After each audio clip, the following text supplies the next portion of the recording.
क्या गुलामी शांति ला सकती है? क्या असमानता शांति ला सकती है? क्या ताकत के बदौलत झूठ बोलकर किसी देश को बर्बाद कर देने से शांति आ सकती है? छोटे से छोटा बच्चा भी कहेगा नहीं आ सकती, लेकिन नहीं, अमेरिका कहता है कि ऐसे कैसे नहीं आएगी, हम तुम पर बंदिशें लगाएंगे, नहीं मानोगे तो मिसाइलें दागेंगे, जरूरत पड़ी तो युद्ध कर देंगे, लाखों लोग मर सकते हैं, देश बर्बाद हो सकता है, लेकिन हम इन्हीं तरीकों से शांति लाएंगे और लोकतंत्र कायम करेंगे। यही भाव एक्सप्रेस किया गया था इराक के लिए, लीबिया के लिए, सीरिया के लिए और आज यही भाव है ईरान के लिए। इराक में सद्दाम के शासन के खत्म होने के बाद की स्थिति, लीबिया के गृह युद्ध और सीरिया का भयंकर पलायन ईरान को लेकर एक बड़ी चिंता को जन्म देता है। और सुनिए, चिंता केवल ईरान को ही नहीं बल्कि इजराइल को भी होनी चाहिए, क्योंकि ऐसा कोई सगा नहीं जिसे अमेरिका ने ठगा नहीं। यू नेवर नो कि फ्रंट से आपके साथ दिखने वाला अमेरिका शायद पीठ पीछे आपकी बर्बादी की स्क्रिप्ट लिख रहा है। तेल के कुओं के लिए या इस्लामोफोबिया के कारण या हथियारों की बिक्री के लिए अमेरिका मिडिल ईस्ट को अस्थिर करता रहा है। कैसे बर्बाद हुआ इराक?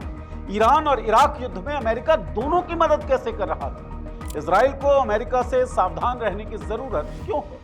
इन सब सवालों के जवाब न्यूज़ दैट मैटर्स के इस एपिसोड में।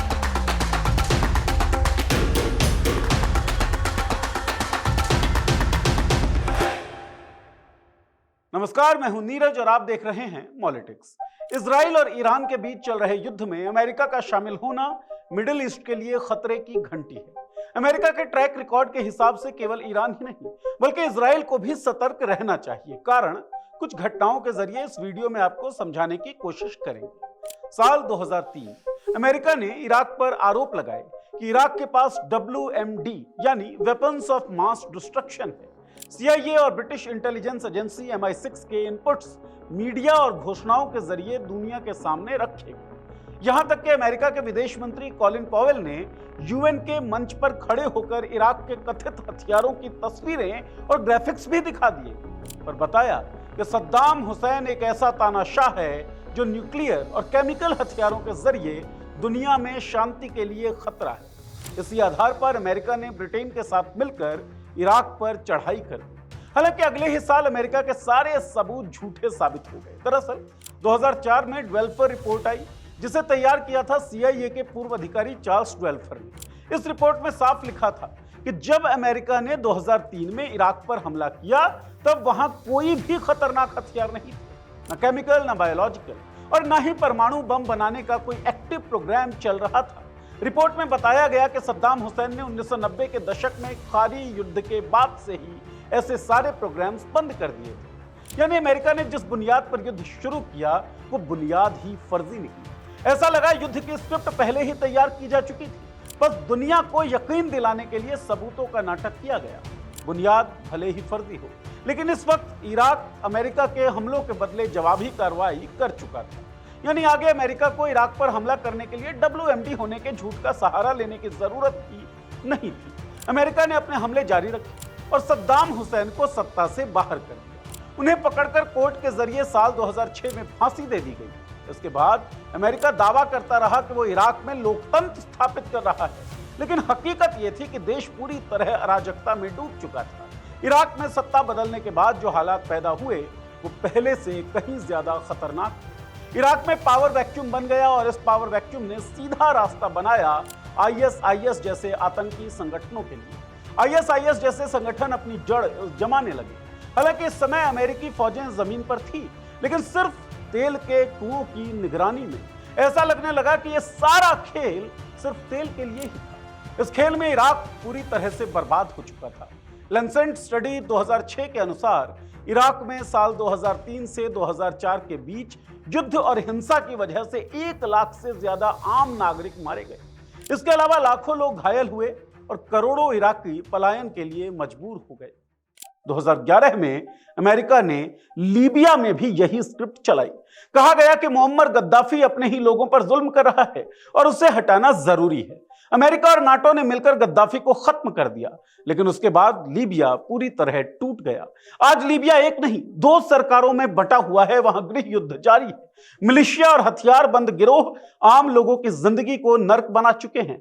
जिस देश ने अफ्रीका में सबसे बेहतर स्वास्थ्य और शिक्षा व्यवस्था खड़ी की थी, वहां आज लोग पीने का पानी और दवा के लिए तरस रहे हैं। सीरिया की कहानी और भी खून खराबे से भरी है। वहां अमेरिका ने सीधे हमला नहीं किया, लेकिन अप्रत्यक्ष रूप से हथियार भेजे, विद्रोही गुटों को ट्रेनिंग दी और शासन को गिराने की कोशिश की। असद सरकार को हटाने के लिए जो विद्रोह शुरू हुआ, वो देखते ही देखते एक भयानक गृह युद्ध में बदल गया। संयुक्त राष्ट्र के मुताबिक सीरिया से अब तक 70 लाख से ज्यादा लोग पलायन कर चुके हैं और देश की 80% आबादी गरीबी रेखा के नीचे जा चुकी है। इस पूरे क्षेत्र में अमेरिका की सैन्य और राजनीतिक दखलंदाजी का एक कॉमन पैटर्न दिखता है। पहले वेपन ऑफ मास डिस्ट्रक्शन, फिर तानाशाही के खिलाफ नैतिक लड़ाई का दावा, फिर ह्यूमन राइट्स की बात, फिर हथियारबंद हस्तक्षेप और आखिर में एक ऐसा राजनीतिक खालीपन जो आतंकवादियों और चरमपंथियों से भर जाता है। हर जगह एक ही बात दोहराई गई, लोकतंत्र लाना है, लेकिन हकीकत में लोकतंत्र नहीं, अस्थिरता आई। लाखों लोग मारे गए, पलायन हुआ और नेचुरल रिसोर्सेज सीधे सीधे अमेरिकी कंपनियों और उनके साझेदारों के कंट्रोल में आ गए। अब इस लिस्ट में एक और नाम जुड़ने जा रहा है, ईरान। हालांकि ईरान और अमेरिका का टकराव कोई आज की बात नहीं है। इसकी शुरुआत 1953 में ही हो गई थी, जब CIA ने ईरान में एक लोकतांत्रिक रूप से चुनी गई सरकार को गिरा दिया था।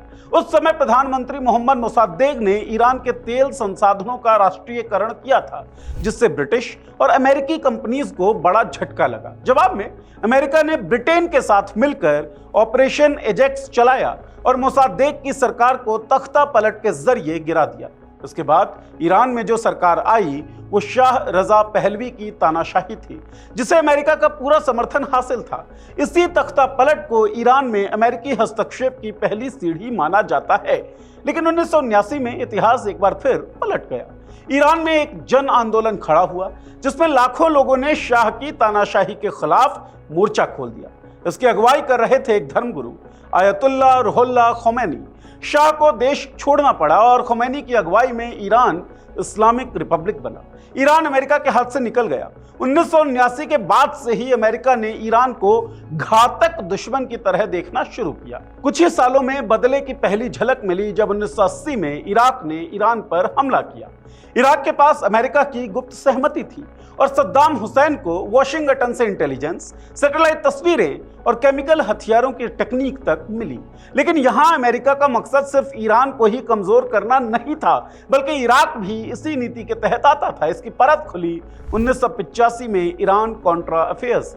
सामने से तो अमेरिका कहता रहा कि वो ईरान के खिलाफ है, लेकिन पीछे से ईरान को हथियार भी बेच रहा था और उस पैसे को फिर निकारागुआ में अपने पसंदीदा विद्रोहियों को दे रहा था।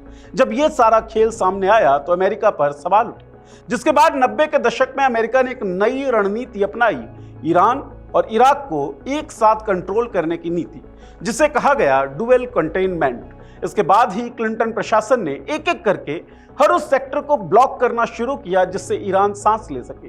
तेल, गैस, बैंकिंग, टेक्नोलॉजी, हर जगह अमेरिका ने बंदिशें लगाई।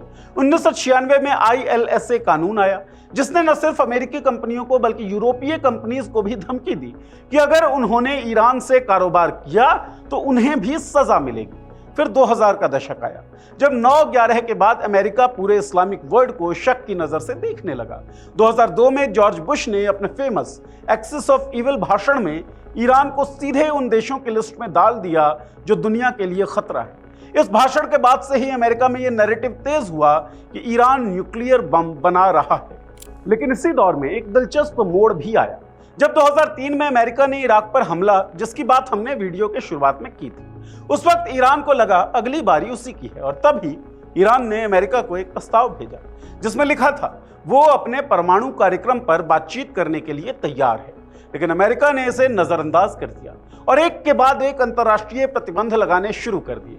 यूनाइटेड नेशन से लेकर यूरोपियन यूनियन तक सब ने मिलकर ईरान को घेरना शुरू किया। स्विफ्ट सिस्टम से ईरान को बाहर कर दिया गया, उसकी बैंकिंग ठप हो गई। लगभग एक दशक तक चले इन प्रतिबंधों ने ईरान को तोड़ दिया, जिसके बाद साल 2015 में ईरान और P5+1 यानी यूएन सिक्योरिटी काउंसिल के परमानेंट देशों के बीच एक परमाणु समझौता हुआ, JCPOA यानी joint comprehensive plan of action. इस समझौते में ईरान ने अपने परमाणु कार्यक्रम को सीमित करने और अंतर्राष्ट्रीय निगरानी स्वीकार करने की बात मानी। बदले में अमेरिका समेत बाकी देश उस पर लगे आर्थिक प्रतिबंध हटाने के लिए राजी हुए। लेकिन 2018 में डोनाल्ड ट्रंप बिना किसी ठोस कारण के इस समझौते से अमेरिका को बाहर कर दिया। ट्रंप का कहना था कि यह समझौता ईरान को परमाणु बम बनाने से नहीं रोकता। इसके बाद ईरान पर फिर से सख्त आर्थिक प्रतिबंध लगाए गए। 2020 में यह तनाव और बढ़ गया जब अमेरिकी ड्रोन हमले में ईरान के सबसे वरिष्ठ सैन्य commander major general Qasem Soleimani को बगदाद एयरपोर्ट के पास मार गिराया गया। सुलेमानी की हत्या को ईरान ने सीधे सीधे युद्ध की कार्यवाही माना। जवाब में ईरान ने अमेरिकी ठिकानों पर हमले किए। इसके बाद से ही इजराइल, अमेरिका और ईरान में लगातार तनाव है और ये तनाव अब युद्ध की शक्ल में बदल चुका है, जहां अमेरिका ईरान पर इस आधार पर बमबारी कर चुका है कि ईरान परमाणु हथियार बना रहा है। हालांकि अमेरिका की नेशनल इंटेलिजेंस डायरेक्टर तुलसी गबार्ड खुद कह चुकी हैं कि ईरान परमाणु हथियार नहीं बना रहा। इंटरनेशनल एटॉमिक एनर्जी एजेंसी का भी यही कहना है कि ईरान परमाणु हथियार नहीं बना रहा है, लेकिन फिर भी अमेरिका हमला कर चुका है, वो बम गिरा चुका है, वो नैरेटिव चला चुका है कि ईरान एक वैश्विक खतरा है। यही नैरेटिव इराक के खिलाफ भी चली थी, एक झूठ, बस एक झूठ कि इराक के पास सामूहिक विनाश के हथियार हैं, और उसी झूठ की बुनियाद पर अमेरिका ने पूरे मध्य पूर्व को झुलसा दिया था। सद्दाम को हटाने के नाम पर इराक को तबाह किया गया, फिर गद्दाफी के नाम पर लीबिया को बर्बाद किया गया, सीरिया में तानाशाही हटाने के नाम पर गृह युद्ध झोंक दिया गया, और अब उसी स्क्रिप्ट में ईरान का नाम जोड़ा जा रहा है। ये गलती थी या फिर स्टेप बाय स्टेप प्लान? पहले झूठ गढ़ो, फिर डर फैलाओ, फिर बम गिराओ और फिर उस राख पर तेल के कुएं कब्जे में ले लो। आज भी वही झूठ फिर से दोहराया जा रहा है, लेकिन फर्क क्या पड़ता है? तेल जैसे इराक में था वैसा ही ईरान में भी है। आपको क्या लगता है? आपकी कोई राय हो, कमेंट हो, सलाह हो, सुझाव हो, सवाल हो, उस वीडियो के कमेंट बॉक्स में लिखिए। तो चैनल को सब्सक्राइब कर दें और बेल का आइकन दबा दें ताकि हमारे वीडियोस के नोटिफिकेशंस आपको मिलती रहे। शुक्रिया।